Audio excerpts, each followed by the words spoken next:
Senate President Franklin Drilon said they aim to pass the BBL in the first quarter of next year. According to Drilon, passing the BBL in the first quarter of next year would give the region enough time to conduct a plebiscite and have the transition commission in place before the 2016 elections. He said the proposed Bangsamoro law will have bipartisan support in the Senate, noting the presence during the ceremonial turnover of the draft law of Minority Leader Tito Soto, Local Government Panel Chair Bongbong Marcos, and the Peace and Unification Committee Head TG Gingona. Sam Ramirez has the details. The Senate vowed to start working immediately on the proposed Bangsamoro Basic Law or BBL, which President Aquino personally turned over to the leaders of Congress today. The Senate and House of Representatives will simultaneously tackle the proposed law.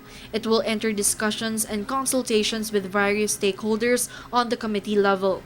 In the Senate, the Committee on Local Government headed by Senator Bongbong Marcos and the Committee on Peace and Unification headed by Senator Teofisto Gingona III will conduct joint committee hearings. It is simply an understanding that there are differences in culture, in religion, in law, and that how to incorporate that into the larger system of government that is the Republic of the Philippines.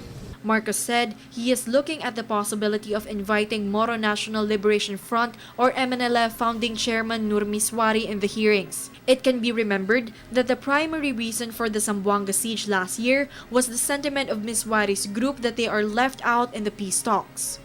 Meanwhile, some senators lauded the submission of the draft law to Congress after a few months of delay. Although the president has certified it urgent, they vowed to scrutinize the proposed law. As a member of the Senate's Local Government Committee, Senator Grace Poe said she would look at how the law would improve the lives of the Moros and the Lumads. Siyempre yung equitable distribution, tapos kung talagang makakatulong ito mag-generate ng livelihood para sa ating mga kababayan, paano ang accountability, di ba, ng bawat departamento. On the other hand, Senator J.V. Ejercito said he would look at the proposed law's constitutionality. We have to scrutinize to make sure that it doesn't violate any law, especially the lalo na ating konstitusyon. We just have to make sure na wala tayong tinatapakan o nilalabag sa ating saligabatas. Senate President Frank Drilon earlier promised to pass the Bangsamoro Basic Law within the first quarter of 2015. For the People's Television, Sam Ramirez.